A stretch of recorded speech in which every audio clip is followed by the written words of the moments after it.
A Black Friday de 2023 foi a segunda pior da história. Frustrou as expectativas do mercado, mas isso já era previsível, já que o governo dos trabalhadores tem dificultado o emprego e a geração de riqueza. Esse é o Visão Libertária, sua fonte de informações descentralizadas e distribuídas.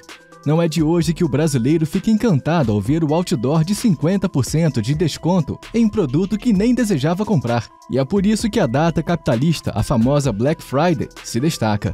Afinal, é uma data perfeita para os lojistas se desfazerem de estoque, minimizando os prejuízos e trazendo oportunidades para quem economizou algum valor para o dia. É esse o conhecimento que popularizou a data ao ponto de que as previsões do levantamento da Confederação Nacional de Dirigentes Lojistas, que acredita que mais de 85% dos consumidores iriam às compras no dia 24 de novembro. Eles conseguiram realizar o levante em parceria com o Serviço de Proteção ao Crédito, o SPC. Esse dado foi usado para fomentar o consumo de bens e serviços por todo o Brasil. Mas essa data não foi criada aqui, ela é uma data tradicional americana, ou seja, mais uma parte da nossa cultura que foi espelhada dos norte-americanos. Mas isso não foi ruim para os nossos consumidores, que graças ao livre mercado veem novas ofertas e grandes promoções no decorrer do mês. Nesse dia, que sempre cai na última sexta-feira de novembro, os varejistas americanos iniciam a temporada de fim de ano, após as festividades da data de Ação de Graças. Já no Brasil, ela entrou em ação no calendário de 2010 e a cada dia ganha mais popularidade. Em menos de 15 anos, já faz parte do imaginário da população, do planejamento familiar e dos gastos das empresas de comércio tradicional e eletrônico. E já que é uma data especial entre os feriados comercialmente fortes, ajuda a fortalecer o fluxo de caixa e evitar que as empresas fiquem com a esteira de vendas estancada. Já a origem do termo Black Friday tem um nascimento incerto. Especula-se que no século XIX houve um esquema de dois investidores que queriam controlar o mercado na Bolsa de Nova York. Essa tentativa foi descoberta numa sexta-feira, o que fez o Estado intervir, aumentando artificialmente a oferta de ouro, baixando os preços. Logo, essa origem seria estatal, um completo oposto do livre mercado que a data representa hoje em dia. Já a outra explicação seria de que em 1960, na Filadélfia, os policiais usavam esse termo para descrever o fluxo massivo de turistas que iam fazer compras para as festas de fim de ano.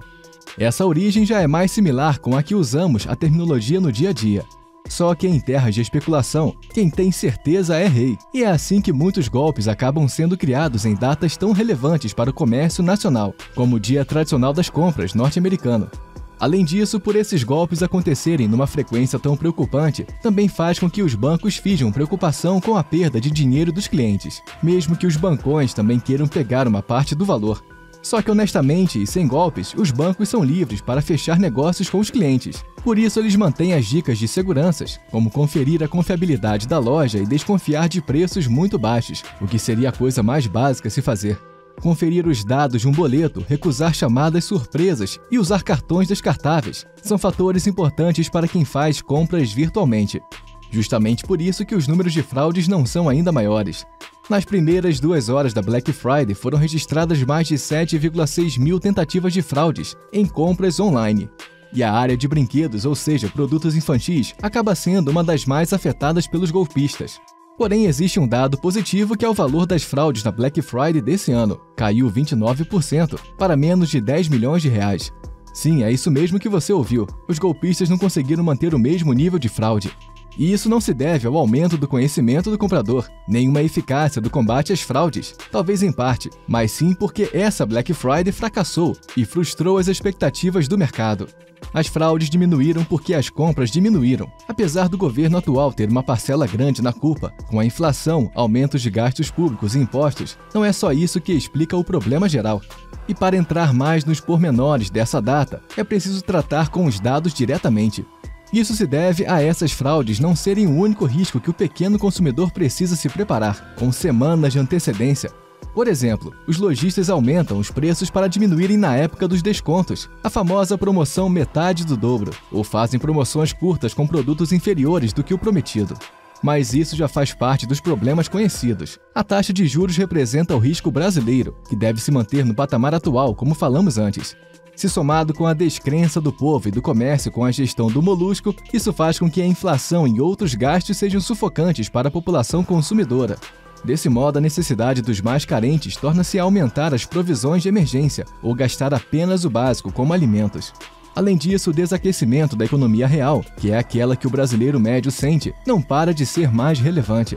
A todo momento, as previsões sobre o Brasil sofrem uma correção, como o déficit fiscal em relação ao PIB.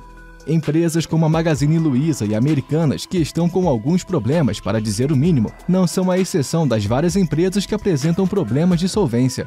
Isso diminui muito a credibilidade das lojas nacionais contra as concorrentes do exterior, que não apresentam promoções tão boas, mas têm uma segurança jurídica e fiscal maior.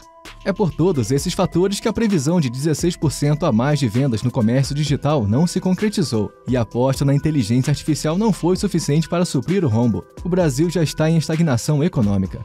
Claro que isso não foi a capa do jornal, já que no governo do amor isso não é uma piora, é apenas uma desmelhora, com a semântica freestyle. Contudo, desde o esquenta, também chamado de pré-Black Friday, houve uma queda de quase 7% no faturamento em relação ao ano anterior, sem contar a correção da inflação e o volume de pedidos que despencou em 13,5%. Mas, aquém desses números, a mídia centralizada continuou apresentando uma visão de especialistas que eram otimistas. Eles destacavam que era o primeiro ano sem uma crise sanitária e sem eleições, mas não colocavam em discussão o alto nível de endividamento das famílias, de quase 77%, e a seca histórica na região norte do país. Algumas matérias apontaram que a quinta-feira, dia 23 de novembro, teve uma relevância maior nas vendas do que o ano anterior, mas isso não sustenta a queda da sexta-feira por si só. A retração econômica foi sentida e deve se refletir nos balanços trimestrais das empresas. E conforme estampado no jornal Valor Econômico, essa foi a segunda pior Black Friday da história do Brasil. Contando com a quinta e a sexta, o comércio eletrônico registrou um recuo relativo de 15,1% sobre 2022, um ano em que a receita também já havia caído na casa de 2 dígitos. Uma parte das causas também veio da pressão sobre as empresas com os altos custos, logo os descontos ficaram abaixo do esperado. Portanto, a Black Friday de 2023 é um fracasso decretado, mas a grande mídia não quer que o afegão médio perceba isso. Então, a lição que fica é que sempre que uma informação for veiculada pela grande mídia, primeiro desconfie, depois tenha certeza de que eles querem te enganar com uma narrativa. Além disso, isso evidencia como o governo está conseguindo piorar a economia brasileira de maneira muito rápida. Estamos terminando o ano em recessão, mesmo com o governo torturando os números para chegar num crescimento positivo do PIB, um PIBinho de 0,1%. Se chegamos nesse nível, tenha certeza, as coisas já estão muito piores. O governo só está tentando esconder isso pelo máximo de tempo possível. Não tem jeito, o aumento do gasto público e a interferência massiva do governo na economia inevitavelmente leva ao desastre econômico muito rápido. Não importa se essas medidas são feitas com amor, como costuma dizer o governo atual. Obrigado por sua audiência. Esse artigo foi escrito por Bardo Livre, revisado por JJ Liber, narrado e produzido por Paulo Wesley. Escreva artigos você também. Acesse visãolibertaria.com. Se você gostou do vídeo, compartilhe em suas redes sociais. Caso deseje ser avisado de outros vídeos, inscreva-se no canal e depois clique no botão da campainha. Até a próxima!